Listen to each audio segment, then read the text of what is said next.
Hi everyone, welcome back to my YouTube channel. ಇವತ್ತು ನಾನು ತೋರಿಸ್ತಾ ಇರೋದು ಮನೆಯಲ್ಲೇ ಈಸಿಯಾಗಿ ಹೇಗೆ ಪಿಜ್ಜಾವನ್ನು ಹಾಗೆ ಅದರ ಬೇಸನ್ನು ಮಾಡ್ಬೋದು ಅಂತ. ಬೇಗ ವಿಡಿಯೋ ಶುರು ಮಾಡೋಣ. ಸೊ ಮೊದಲಿಗೆ ಪಿಜ್ಜಾ ಬೇಸ್ನ ರೆಡಿ ಮಾಡ್ಕೋಬೇಕು. ಅದಕ್ಕೆ ಸ್ವಲ್ಪ ವಾರ್ಮ್ ವಾಟರ್ ತೊಗೊಳ್ಳಿ, ಅರ್ಧ ಲೋಟ. ಅದಕ್ಕೆ 2 ಸ್ಪೂನ್ ಸಕ್ಕರೆ ಹಾಕ್ಕೊಳ್ಳಿ. ನಿಮಗೆ ಸಕ್ಕರೆ ಬೇಕು ಅಂದರೆ ಸ್ವಲ್ಪ ಜಾಸ್ತಿ ಹಾಕ್ಕೊಳ್ಳಿ.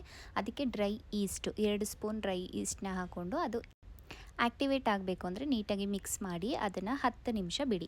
10 ನಿಮಿಷ ಆದಮೇಲೆ ಈ ಥರ ಆಗಿರುತ್ತೆ. ನೆಕ್ಸ್ಟು ನಾವಿಲ್ಲಿ 2 ಬೌಲಷ್ಟು ಮೈದಾ ಹಿಟ್ಟು, ನಿಮಗೆ ಮೈದಾ ಹಿಟ್ಟು ಬೇಡ ಅಂದರೆ ಗೋಧಿ ಹಿಟ್ಟು ಸಹ ಯೂಸ್ ಮಾಡ್ಬೋದು. ಅದಕ್ಕೆ ರುಚಿಗೆ ತಕ್ಕಷ್ಟು ಉಪ್ಪನ್ನು ಹಾಕಿ, ರುಚಿಗೆ ಅಂದರೆ ಒಂದು ಅರ್ಧ ಸ್ಪೂನ್ ಉಪ್ಪನ್ನು ಹಾಕಿ, ನೆಕ್ಸ್ಟು ನಾವು ಆ್ಯಕ್ಟಿವೇಟ್ ಮಾಡಿರುವಂಥ ಡ್ರೈ ಈಸ್ಟ್ನ ಮಿಕ್ಸ್ನ ಇದಕ್ಕೆ ಹಾಕ್ಕೊಂಡು ನೀಟಾಗಿ ಹಿಟ್ಟು ಹಾಗೆ ಈಸ್ಟ್ ನೀಟಾಗಿ ಎರಡೂ ಮಿಕ್ಸ್ ಆಗೋ ಥರ ಮಿಕ್ಸ್ ಮಾಡಿ, ನಂತರ ಒಂದು 2 ಟೇಬಲ್ ಸ್ಪೂನು ಎಣ್ಣೆಯನ್ನು ಹಾಕ್ಕೊಂಡು ನೀಟಾಗಿ ನಾದಬೇಕು. ಏನಿಲ್ಲ ಅಂದರೆ ಒಂದು 10 ನಿಮಿಷ ನೀಟಾಗಿ ನಾದಿ ಅದನ್ನು ನೆಕ್ಸ್ಟು ನಾವು ಒಂದು ಪಾತ್ರೆಗೆ ಸ್ವಲ್ಪ ಎಣ್ಣೆಯನ್ನು ಹಾಕಿ ನಾವು ಮಿಕ್ಸ್ ಮಾಡಿರುವಂಥ ಹಿಟ್ಟನ್ನು ಇಟ್ಟು ಅದ್ರ ಮೇಲೆ ಒಂದು ಬಟ್ಟೆಯನ್ನು ಮುಚ್ಚಿಬಿಡಬೇಕು. ನಿಮಗೆ ಟೈಮ್ ಇದ್ದರೆ ಒಂದು 2 ಅವರ್ಸ್ ಆದ್ರೂ ಅದನ್ನು ನೀಟಾಗಿ ಮಿಕ್ಸಪ್ ಆಗೋದಕ್ಕೆ ಬಿಟ್ಬಿಡಿ, ಮ್ಯಾರಿನೇಟ್ ಆಗೋದಕ್ಕೆ.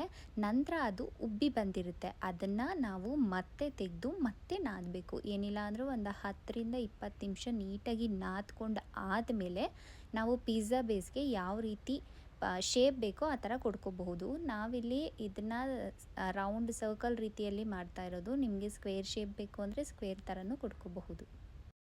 ನಾವು ಮಕ್ಕಳಿಗೆ ಮಾಡಿಕೊಡೋದಕ್ಕೆ ಅಂಗಡಿಯಲ್ಲಿ ತರಿಸೋದಕ್ಕಿಂತ, ಏಕೆಂದರೆ ಅವರು ಎಷ್ಟು ದಿನ ಆಗಿರುತ್ತೋ ಮಾಡಿ ತುಂಬ ದಿನ ಹಿಟ್ಟಿರೋದನ್ನ ನಾವು ಮಕ್ಕಳಿಗೆ ಕೊಡೋದಕ್ಕೆ ನಮಗೂ ಸ್ವಲ್ಪ ಇಷ್ಟ ಆಗ್ತಾ ಇರಲ್ಲ. ಸೊ ಅದೇ ರೀತಿ ಮನೆಯಲ್ಲೇ ನಾವು ಒಂದು ಸಲ ಟ್ರೈ ಮಾಡಿ, ನಿಜವಾಗ್ಲೂ ತುಂಬ ಚೆನ್ನಾಗಿ ಬರುತ್ತೆ.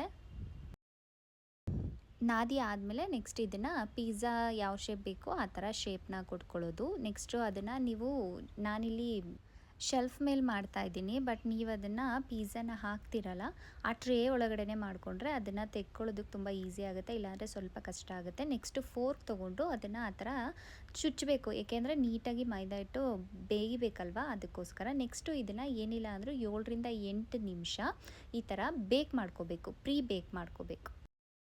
ನಾವಿವಾಗ ಚಿಕನ್ ಪಿಜ್ಜಾ ಮಾಡ್ತಿರೋದ್ರಿಂದ ಚಿಕನ್ ಮ್ಯಾರಿನೇಷನ್ಗೆ ನಾವಿಲ್ಲಿ ಶುಂಠಿ ಬೆಳ್ಳುಳ್ಳಿ ಪೇಸ್ಟು, ಉಪ್ಪು, ಖಾರ ಪುಡಿ, ಜೀರಿಗೆ ಪುಡಿ, ಗರಂ ಮಸಾಲ, ಮೆಣಸಿನ ಪುಡಿ ಇದೆಲ್ಲದನ್ನು ಹಾಕಿ ನೀಟಾಗಿ ಮ್ಯಾರಿನೇಷನ್ನ ಮಾಡಬೇಕು. ನಾವು ಎಷ್ಟೊತ್ತು ಚಿಕನ್ನ ಮ್ಯಾರಿನೇಷನ್ ಮಾಡ್ತೀವಿ ಅಷ್ಟು ಚೆನ್ನಾಗಿರುತ್ತೆ ಆ್ಯಕ್ಚುಲಿ ರುಚಿ.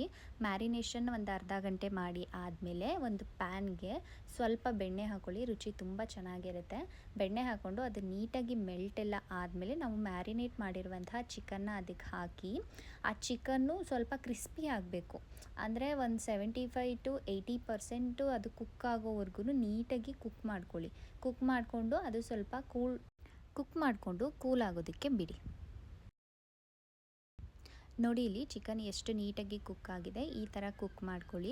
ನೆಕ್ಸ್ಟು ಅಲ್ಲಿಗೆ ನಮ್ಮದು ಪಿಜ್ಜಾ ಬೇಸ್ ರೆಡಿಯಾಗಿರುತ್ತೆ.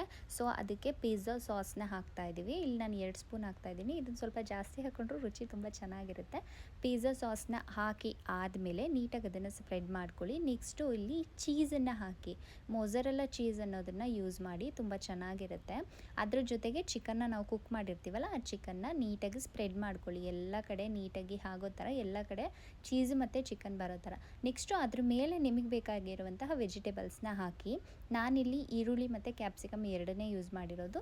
ನೀವು ಇದಕ್ಕೆ ಕಾರ್ನ್ ಆಗಲಿ, ಆಮೇಲೆ ಸ್ವಲ್ಪ ನಿಮ್ಗೆ ಯಾವ್ಯಾವ ವೆಜಿಟೇಬಲ್ ಬೇಕು ಅದನ್ನು ಯೂಸ್ ಮಾಡ್ಬೋದು. ನೆಕ್ಸ್ಟು ನಾವಿಲ್ಲಿ ಅವನ್ನ ಪ್ರೀ ಹೀಟ್ ಮಾಡಿರಬೇಕು, ಒಂದು 10 ನಿಮಿಷ ಪ್ರೀ ಹೀಟ್ ಮಾಡಿ. ನೆಕ್ಸ್ಟು ಇದನ್ನು 20 ನಿಮಿಷ 180 ಇಲ್ಲ 200 ಡಿಗ್ರಿ ಸೆಲ್ಸಿಯಸ್ಸಲ್ಲಿ ಕುಕ್ ಮಾಡ್ಕೊಳ್ಳಿ.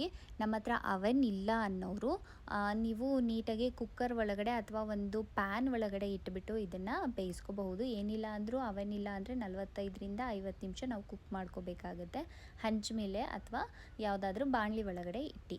ಬಟ್ ಅವನ್ನಲ್ಲಾದರೆ ಇನ್ನೂ ನೀಟಾಗಿ ತುಂಬ ಚೆನ್ನಾಗಿ ಬರುತ್ತೆ. ಸೊ ಇಲ್ಲಿಗೆ ನಾವು ಮನೆಯಲ್ಲೇ ಈಸಿಯಾಗಿ ಪಿಜ್ಜಾ ಬೇಸ್ನ ರೆಡಿ ಮಾಡಿಕೊಂಡು ಪಿಜ್ಜಾವನ್ನು ಹೇಗೆ ಮಾಡ್ಬೋದು ಅನ್ನೋದನ್ನು ತಿಳಿಸ್ಕೊಟ್ಟಿದ್ದೀನಿ. ಈ ವಿಡಿಯೋ ನಿಮಗೆ ಇಷ್ಟ ಆಗಿದೆ ಅಂತ ಅಂದ್ಕೋತೀನಿ.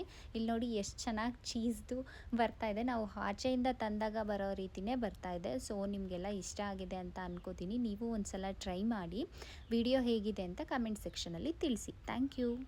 ಹಾಗೆ ನನ್ನ ಚಾನಲ್ನ ಸಬ್ಸ್ಕ್ರೈಬ್ ಮಾಡಿಲ್ಲ ಅಂದರೆ ಸಬ್ಸ್ಕ್ರೈಬ್ ಮಾಡ್ಕೊಳ್ಳಿ.